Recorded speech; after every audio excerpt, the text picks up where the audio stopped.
Here in part 2 of episode 8, commemorating 100 years since the passage of the 19th Amendment to the U.S. Constitution, we have another special woman to join us today and to share with us about her experience on female empowerment and how women across America and across the world can engage in our democratic process. Patriotism, faith, national unity, education, fiscal responsibility, civility, the values that define America. Fascinating stories and talks from America-loving patriots dedicated to preserving freedom, opportunity, and justice. Welcome to the Friends and Fellow Citizens podcast.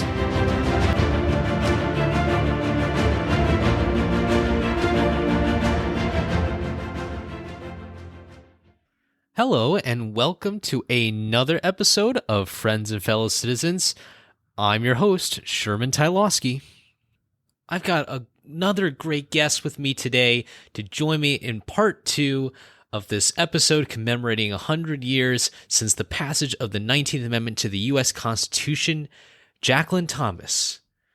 Jacqueline Thomas is a native Arizonan, lifelong Republican, and Miss Arizona 2019. She graduated as a top 30 business student from the Honors College at Grand Canyon University and is the founder of Lady Leaders LLC, which facilitates panels featuring successful women from across private industry and government service to impart advice to the next generation of female leaders and provides the foundation for custom one-on-one mentorship programs. At Miss America 2020, Jacqueline was named a top 5 finalist for the Women in Business Scholarship. After the conclusion of her year as Miss Arizona, Jacqueline plans to move to Washington, D.C., and is applying to Georgetown Law. And now, without further ado, I'd like to welcome Miss Arizona 2019, Jacqueline Thomas. Welcome to Friends and Fellow Citizens, Jacqueline. Sherman, thank you so much for having me on. Well, I'm really excited to speak with you, Jacqueline, and I think it's just great that you took the time and energy to be on this show. I want to first ask you, and I'm sure the audience wants to know as well, which is, could you share about your Miss Arizona and Miss America organization experience? I have been a part of the Miss America organization for the last 7 years of my life. This September marked officially 7 years.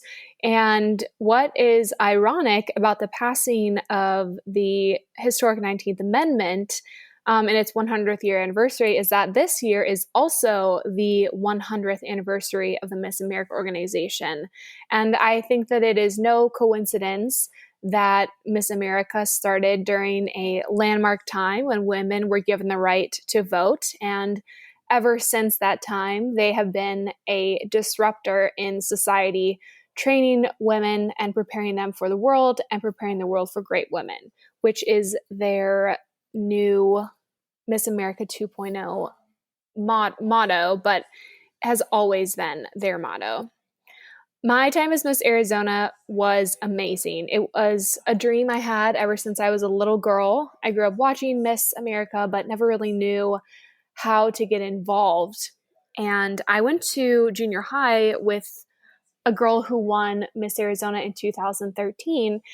And I was entering my freshman year of college that summer, and I got in contact with this girl who had won, and she put me in contact with all the right people, and I won my first local my first week of my freshman year of college and have never looked back since that moment. I think that at the time I didn't exactly know what I was getting into, how much the program requires of you, the level of excellence, how there's a contract that you really have to live your life by, but it has been some of the most incredible training for life. On my 6th try going to Miss Arizona, I won. The year before that, I was second runner-up and was a double prelim winner, top fundraiser, and other awards. But it wasn't until my 6th try that I actually captured the title. So I think that my story is one of perseverance and also following your calling, even when people around you may not understand that. I really love your perseverance, Jacqueline. I think that story of trying and trying again and finally reaching what you want to achieve with Miss Arizona, it really must have been such a beautiful moment for you and your family. You mentioned Miss America 2.0. Can you tell us more about what that is? Yes, I am the first Miss Arizona to have won under the Miss America 2.0 structure. And I feel like I really grew up in the 1.0 era, and the 1.0 era of Miss America, meaning the traditional form of competition with the swimsuit competition and the evening gown portion of the competition. And for those who don't know, Miss America 2.0 removed the swimsuit competition and made the focus more on our academic and professional achievements, our resumes, our ability to public speak and communicate the community service work that we had done in our communities. And I thought that Miss America 2.0 was actually much more in alignment with who I am as an individual than sometimes that I felt the 1.0 was. And because I have been always been very serious about my academic endeavors, I have always been adding to my professional resume. I worked or had an internship every year of my undergrad, and every year since then, simultaneously, well, I have also been competing for Miss Arizona. And I love that they took the emphasis away on, let's say, the beauty aspect of the competition and more on the brains. And it sounds a little cliche to put it that way. But for lack of a better phrase, that's how me and my Miss America class felt about how we were able to compete for our state titles and then Miss America. Wow. Now, what was that feeling when you were on stage, you had gone through all these tries, and you won that Miss Arizona title? Walk us through how you felt in that moment. I remember my 6th year, I did everything possible that I knew to do in order to win. And I said earlier, there is a code of conduct and a contract that you have to live by that really does encompass your entire life. You have to be blinders on, laser focused, and make sure you are channeling every single ounce of energy you have into becoming the best version of yourself possible in order to compete at this level and in order to win. And by the time that I arrived at Miss Arizona 2019, like the competition week itself, I had prayed for peace and I knew that I had already put all the work in. And I remember just starting every day being so thankful and having fun and grateful. And I was blessed to have a really great mental management coach. And she knew that the previous year I had only gotten second runner up. And our idea of competing this time was kind of like I was given a second chance. And since this was my do over, how would I act in a way that this actually was my do over? So I never wanted to be irritated or frustrated or sad, because this competition really is all about mindset. It really is you against yourself and being better than the person you were yesterday and being better in competition than you were last year. So it's a mental battle the entire week of making sure that you're on your game and you're also enjoying yourself and making friends and being kind to the other candidates. And when it came down to me and my first runner-up, Letitia, um, it was it was peace up until that point as well. I was just having the time of my life competing. I'd never gotten that far, and then when I actually won, it was a huge sigh of relief. Of, oh my goodness, I finally did it! It finally happened. Wow. I mean, I'm so blown away by that story, and I just can't begin to imagine what that was like, when you work so hard for what you want to achieve and you finally did it. I just really admire your persistence, Jacqueline. I just can't be any more happier than I am already for you. And you're going to be doing incredible things. You're going to bring that spirit, I think, to your career and to your entire rest of your life. I would love to see your spirit become mainstream in America and across the world. I really mean it. I really do. Now, I'm going to transition a bit into our topic today. And of course, the title of this episode is Commemorating 100 Years Since the Passage of the 19th Amendment, an historic amendment to the U.S. Constitution that allowed, at the time, 48 states, all 48 states, to allow women to participate in the democratic process. And it's interesting to note both sides of this suffrage movement. I'm not going to get too much into the anti-suffrage movement here.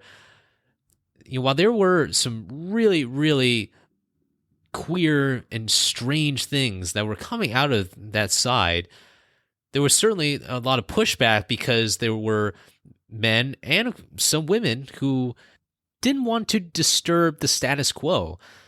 I mean, there were people saying that it would disturb family life, it would disturb the ability for women to achieve certain outcomes, it would change the ability for societies to run because there was going to be participation of women in the democratic process. And the big argument on the anti-suffragists side was that the women didn't have the intellectual capability. Now, that is not true, obviously, and there were some very strange so-called science reports that try to justify that. Some of them really made no sense whatsoever, and they still don't make sense today. But I just want to point out that there was this anti-suffrage movement, and that's why it really took a lot of effort from these suffragettes to be able to push this 19th Amendment across the finish line in 1920. And these suffragettes did it with peaceful demonstrations, with reason, with courage, and just utmost determination.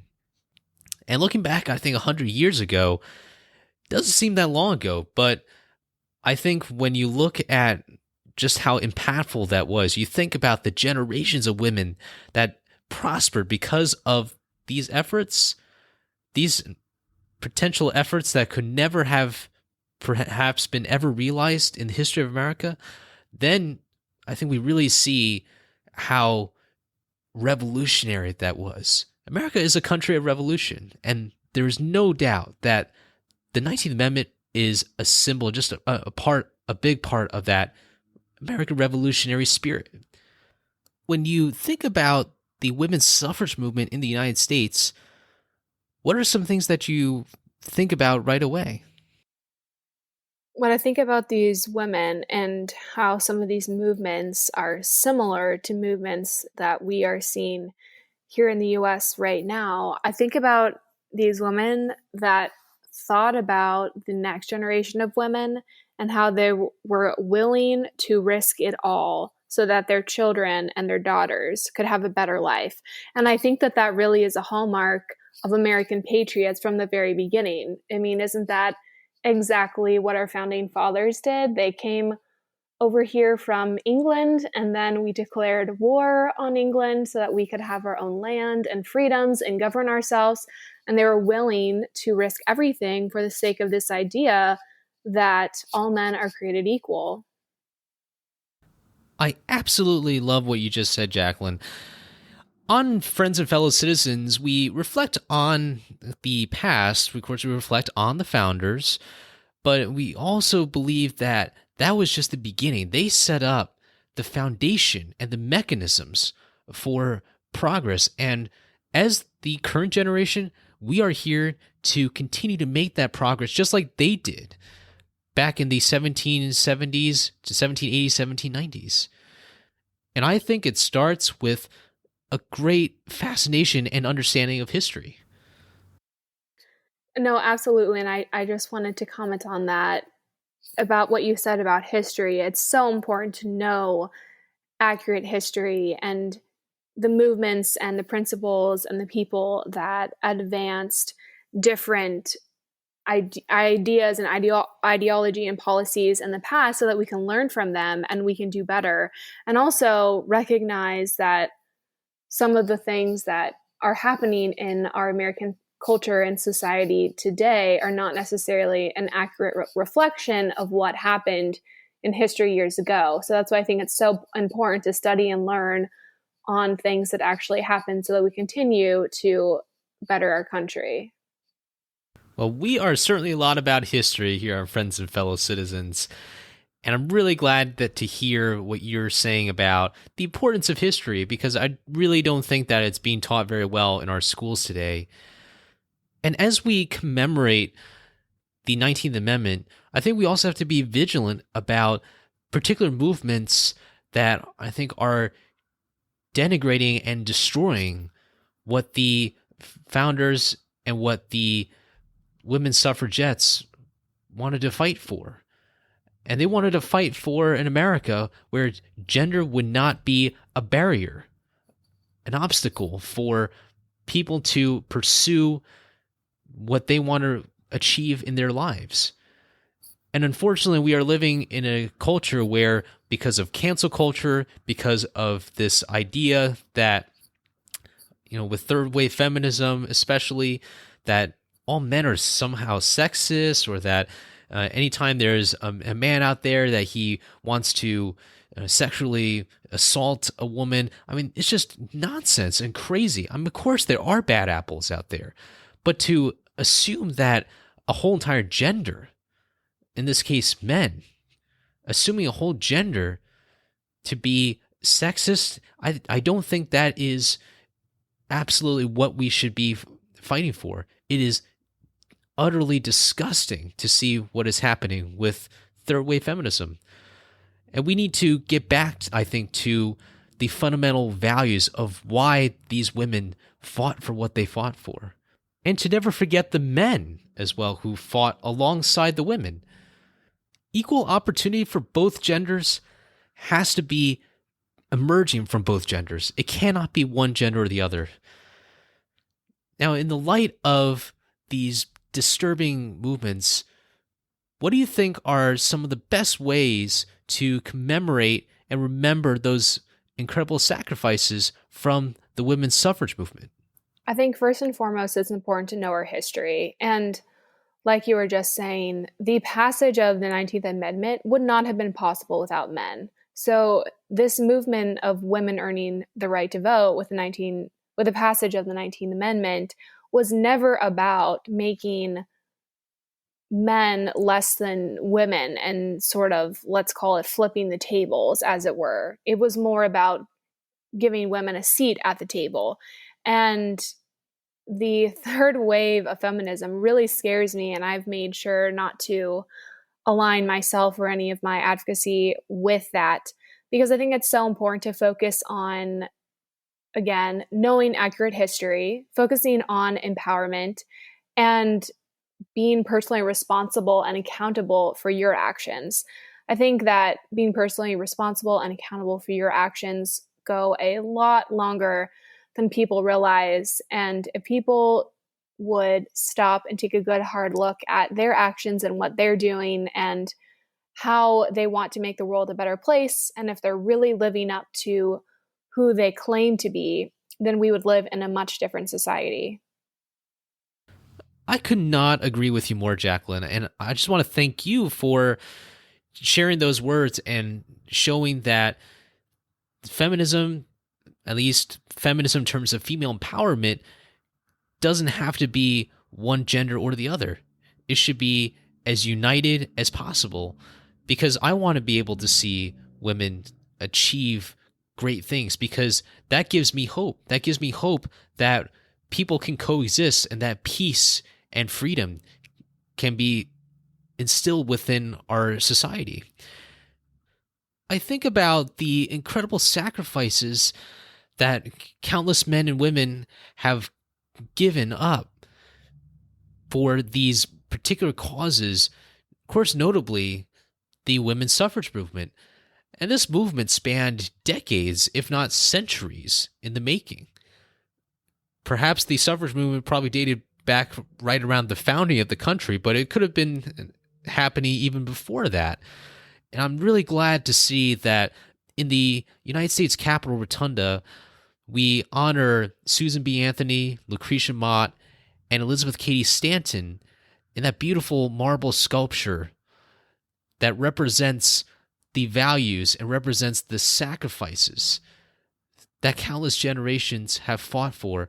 And I think to see what has resulted with third wave feminism, I think is just very sad. And I have no doubt that people like yourself, like myself, and the audience here will continue to fight for what is right and to preserve that incredible legacy of those women suffragettes.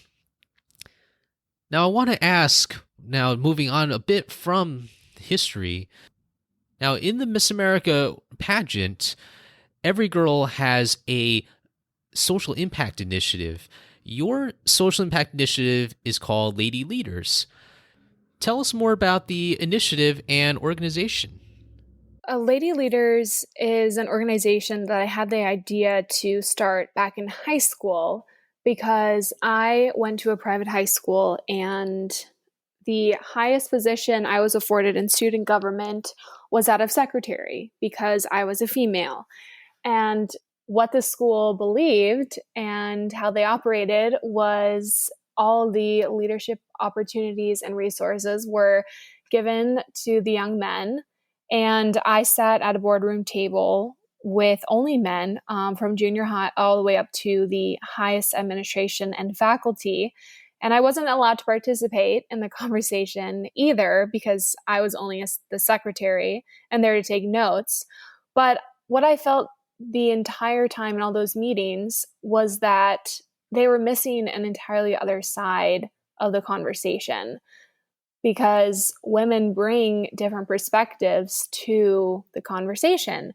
And from late high school on out, I made a decision that I would not let anything like that happen again, and that I would do work that would help bring tools, resources, and mentors so that women could be successful. And that is where Lady Leaders was initially born. And the work that I do is facilitating panels featuring successful women from across private industry and government service to impart advice to the next generation of female leaders. And I also provide the foundation for one-to-one custom mentorship programs. And the mentorship programs are connecting, it's either myself working with a young woman on a particular goal that she has, or connecting the young woman to a woman who is older than us in a field that she's interested in. Because I never wanted Lady Leaders to seem like, oh, well, Jacqueline likes law and politics, so those are the only types of women and resources that she has. So I have mentors and have done panels with a wide variety of women, from STEM backgrounds, science, technology, engineering, and math, public servants, nonprofit owners, mothers, attorneys, political figures, et cetera, because I never want a girl to feel like she can't achieve a career goal that she wants to. Because here in America, it is the best place and the best time to be a woman, and you can do anything that you set your mind to. You just need the right people around you supporting you to get there. Thank you so much for sharing that story, Jacqueline. It's really astounding when we hear stories about people who simply can't even respect a woman's opinion. And I just feel that that is incredibly unfair. And that is something that is unjust, as something that doesn't reflect, I think, the United States of America and its values. Could you share a couple of stories from your experience and work in Lady Leaders and how you helped empower them to achieve their potential? Yes. The first two stories that come to mind is a panel that I did about a year ago at my alma mater at Grand Canyon University, was with the young women of the Honors College and some female executives that help run the entire university. Um, and there was a freshman student that messaged me after the panel, and I always have a topic of we always talk about a specific topic on these panels, but I also bring in the same questions panel after panel because it's always interesting to me to hear what the women I have on my panel have to share with the audience. But those are also like the hallmarks of what I want to talk about with Lady Leaders. This girl messaged me after the panel and she said, I've been having a really hard time. My cousin just drastically passed away. It was unexpected.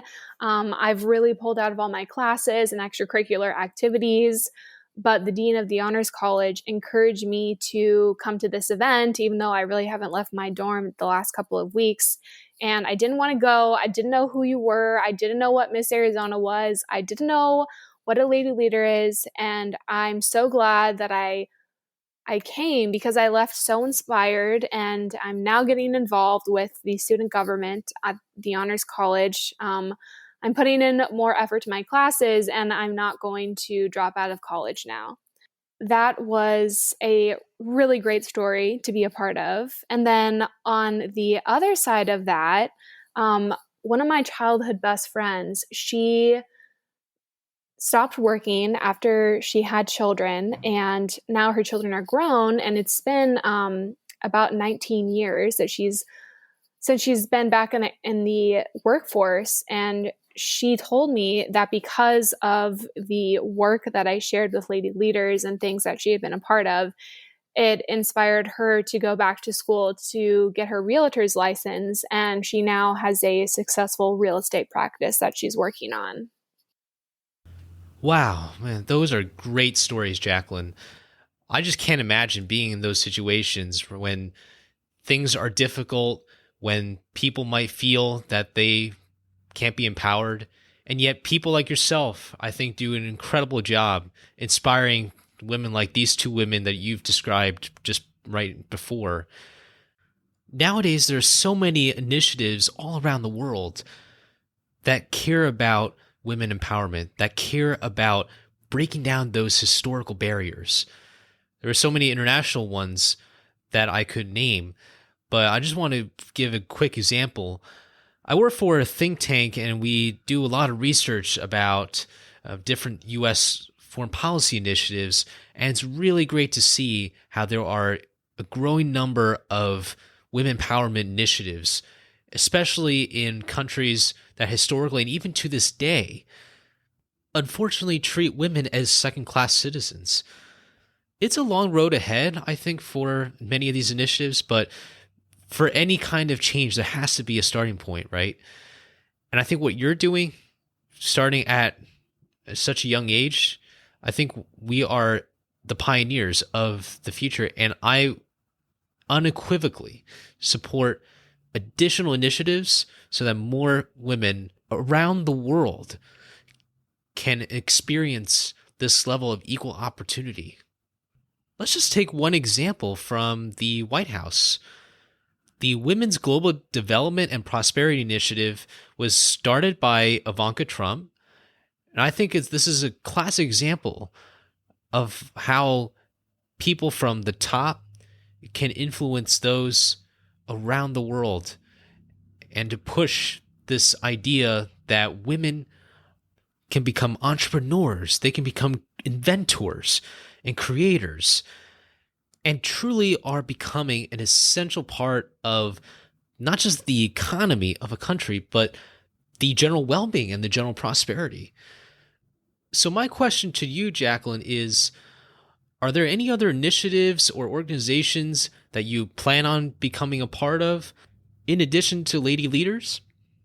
I worked very closely with an organization called Arizona Foundation for Women during my time as Miss Arizona and up until very recently. And through them, we were able, through a partnership with Lady Leaders and Arizona Foundation for Women, we created a millennial initiative called the Young Women's Leadership Development Club. And things were a little bit interesting with COVID. We kicked this off right before COVID shut everything down earlier this year.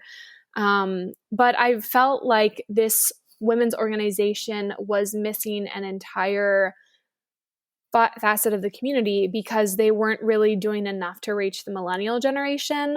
Because millennials typically they're empathetic, caring, and they want to be a part of something. They just don't know what to be a part of, or they don't necessarily have like an excess of money to be able to donate. And this was the perfect initiative to be able to combine two programs together to do more good, specifically in the Arizona community.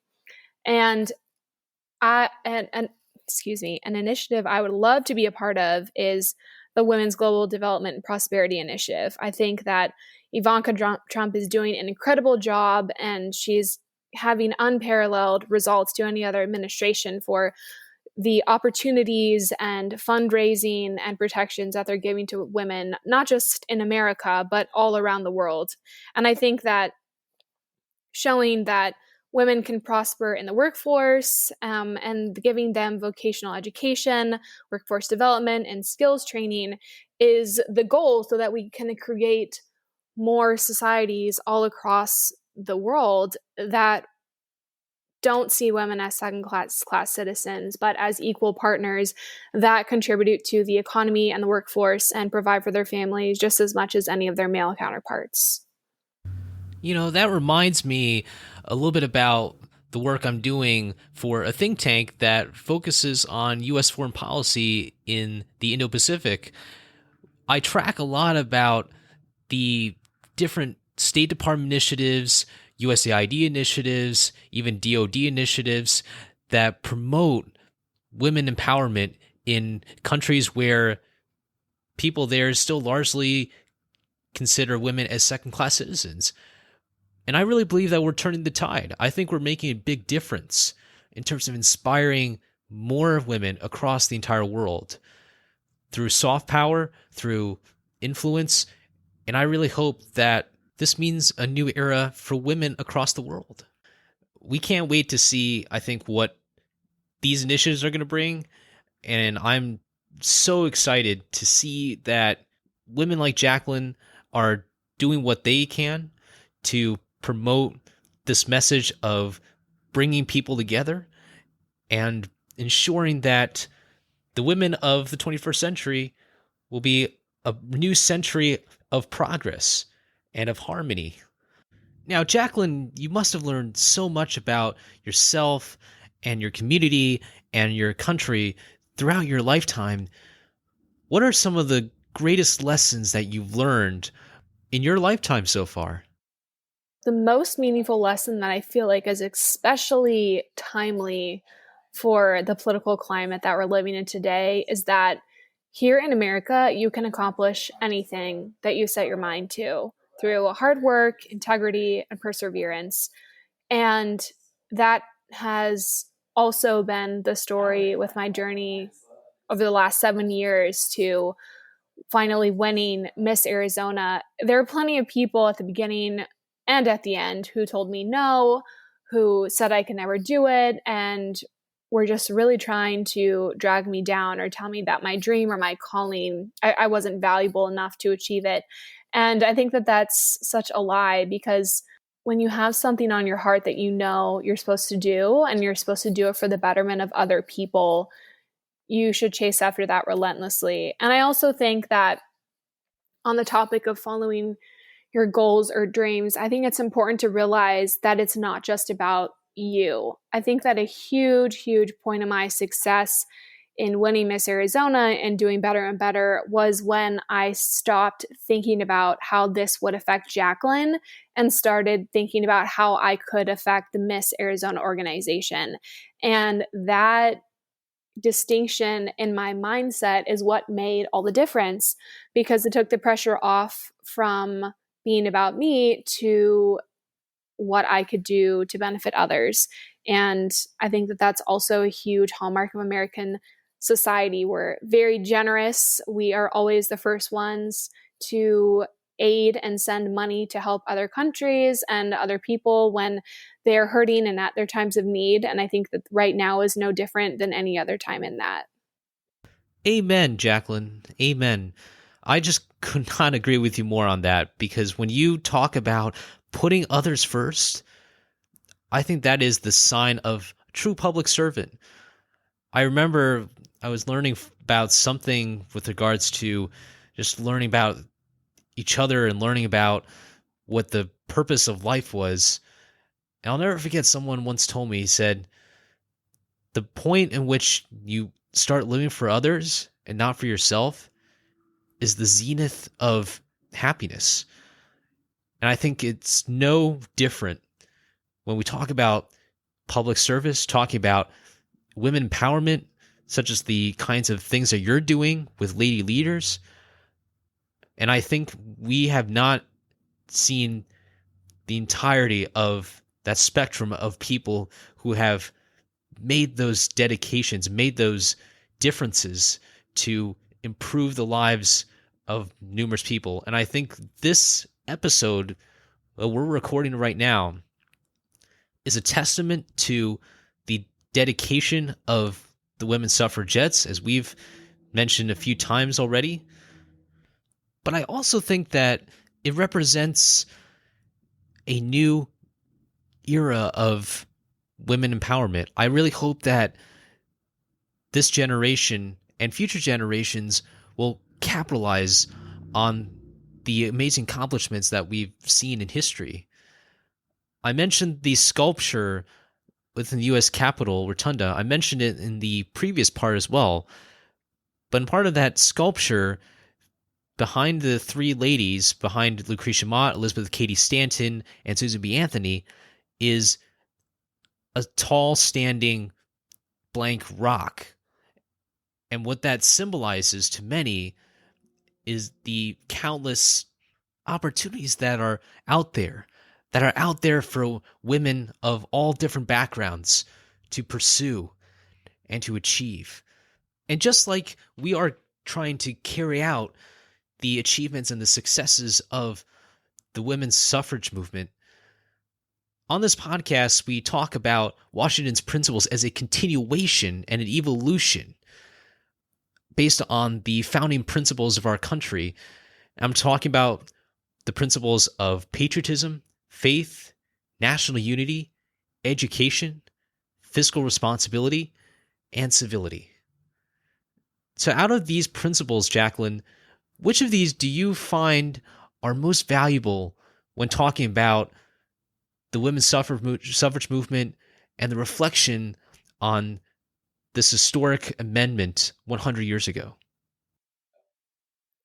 Oh, I think that they're all so relevant to American society, and we should all practice them on a daily basis. Amen.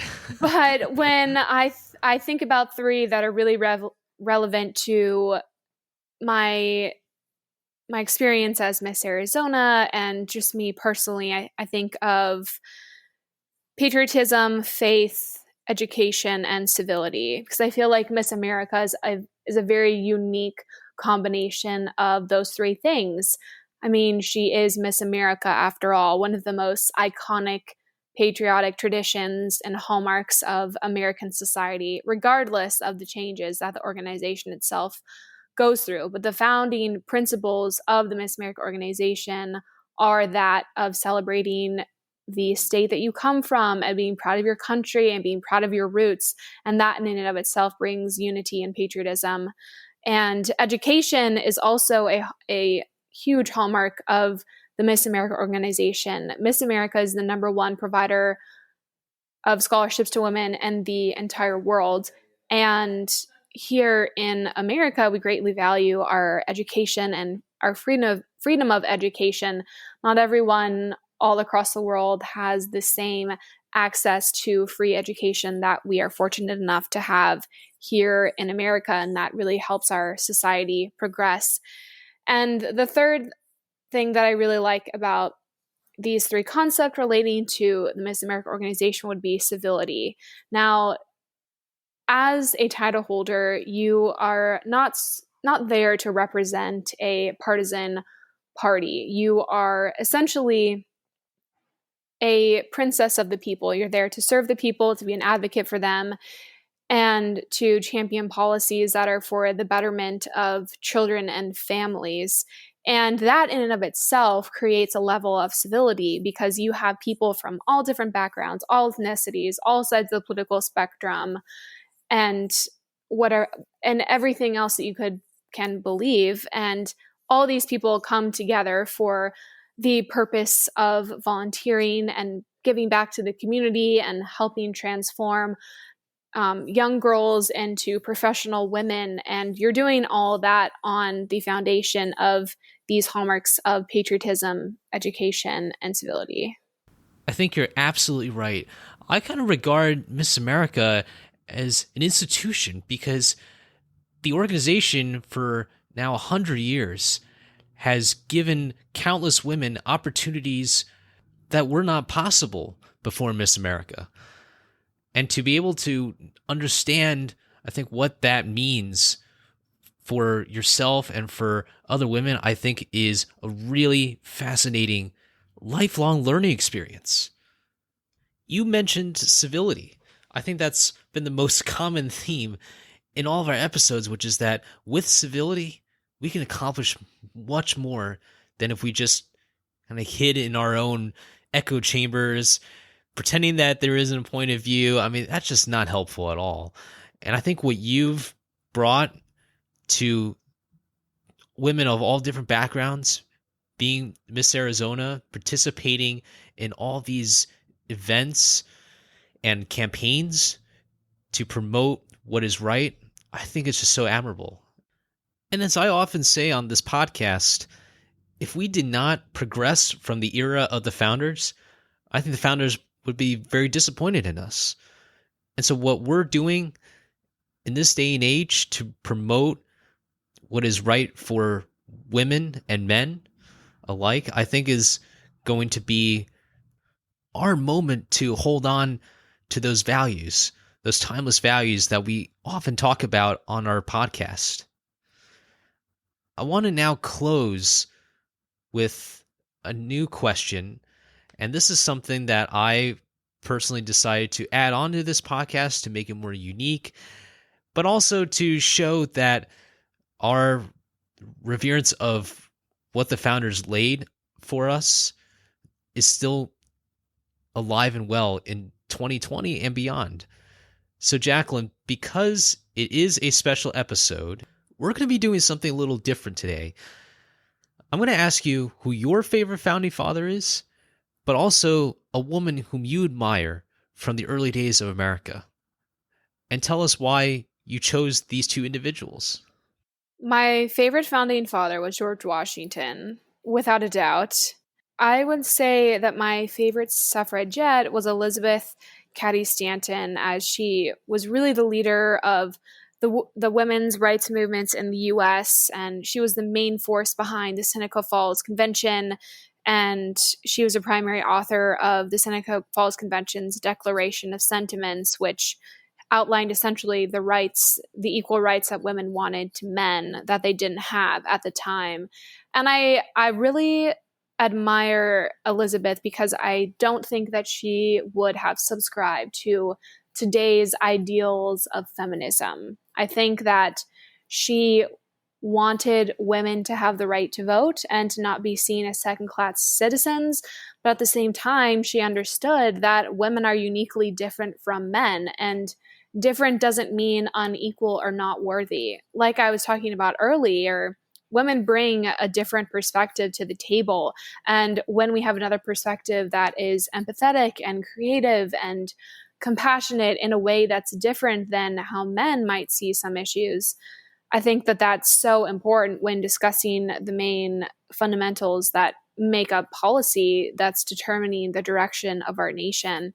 And that's also specifically why I chose to call lady leaders and to be about embracing your femininity and to not try and be like men, because we're never going to be like men, and that's not where our strengths lie.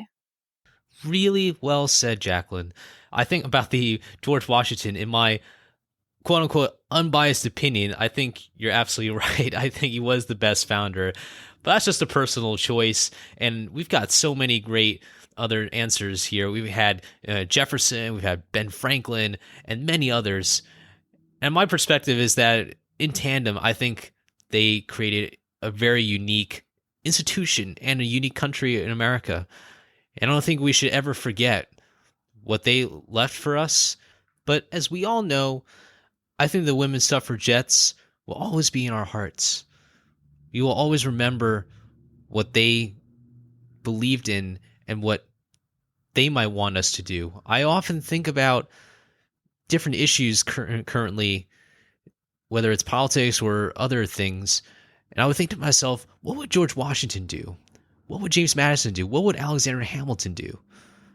And I think an appropriate question on women's rights and about female empowerment would be, what would Elizabeth Cady Stanton do? What would Susan B. Anthony do?